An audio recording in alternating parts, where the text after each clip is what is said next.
Hello అందరికీ welcome back to my channel. ఈరోజు మనం స్టఫ్డ్ టమాటా కర్రీ చేసుకోబోతున్నాం. టమాటా కర్రీకి కావాల్సిన పదార్థాలు: పల్లీలు, కొబ్బరి, నువ్వులు ముందుగా వేయించుకొని పెట్టుకున్నాను నేను.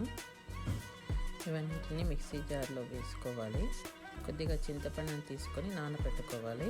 ఆ తర్వాత ఫ్రెష్గా టమాటాలను ఒకే సైజులో ఉన్న టమాటాలను తీసుకొని కడిగి పక్కకు పెట్టుకోవాలి. టమాటాలు ఒకే సైజులో ఉండేటట్టు, అలాగే పండుగ ఉంటే ఉడకడానికి సులువుగా ఉంటుంది.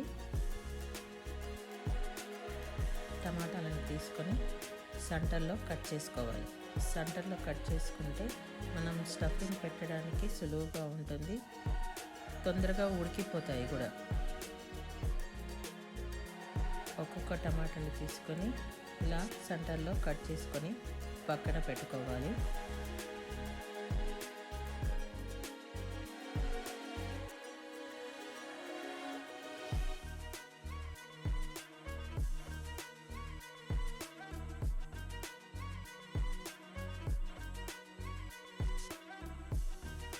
మనం ఇంగ్రీడియంట్స్ అన్నీ వేసుకున్నాం కదండి.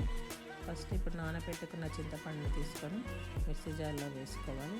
వేసుకొని మూత పెట్టుకొని గ్రైండ్ చేసుకోవాలి. మనం ఇప్పుడు స్టవ్ వెలిగించి వెడల్పాటి గిన్నె పెట్టుకోవాలి. వెడల్పాటి గిన్నె పెట్టుకుంటే టమాటాలు ఉడికిపోవడానికి సులువుగా ఉంటుంది. 1 స్పూన్ ఆఫ్ ఆయిల్ని వేసుకోవాలి. తర్వాత ఆనియన్ని వేసుకోవాలి. కొద్దిగా వేగాక జింజర్ గార్లిక్ పేస్ట్ని వేసుకోవాలి. మనం గ్రైండ్ చేసి పెట్టుకున్నాం కదా, అందులో 1 టీ స్పూన్ ఆఫ్ కారం వేసుకోవాలి. ఆ తర్వాత 1 టీ స్పూన్ ఆఫ్ ఉప్పు వేసుకోవాలి.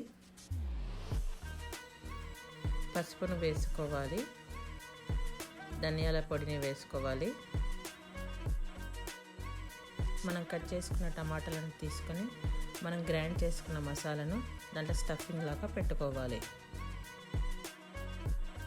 మనం అన్ని టమాటాలను స్టఫింగ్గా పెట్టేసుకున్నాం కదండి. ఇప్పుడు ఆ టమాటాలను తీసుకొని వెడల్పాటి గిన్నెలో పెట్టేసుకోవాలి. ఒక్కొక్కటిగా పెట్టుకుంటే బాగుంటుంది. టమాటాలను మెల్లిగా అటు ఇటు కలుపుతూ ఉండాలి. టమాటాలు వేగాయి కదండి. ఇప్పుడు మిగిలిన మసాలా అంతా గిన్నెలో పోసుకోవాలి.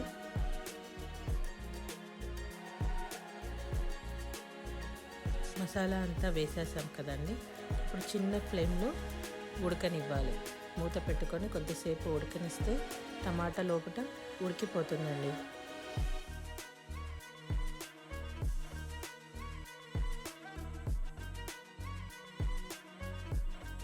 ఇప్పుడు మనం మూత తీసేసి టమాటా ఉడికిందో లేదో చూడాలి. టమాటా ఉడికినట్టయితే కొత్తిమీరని తీసుకొని గార్నిష్ చేసుకోవాలి. కొద్దిగా నూనె పైకి తేలే వరకు ఉడికినట్టయితే కర్రీ చాలా బాగుంటుందండి. ఇది మీరు చేసుకొని నాకు ఎలా ఉందో చెప్పండి, కామెంట్ చేయండి. బాయ్ అండి.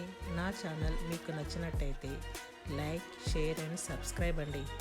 ఓకే అండి, బాయ్.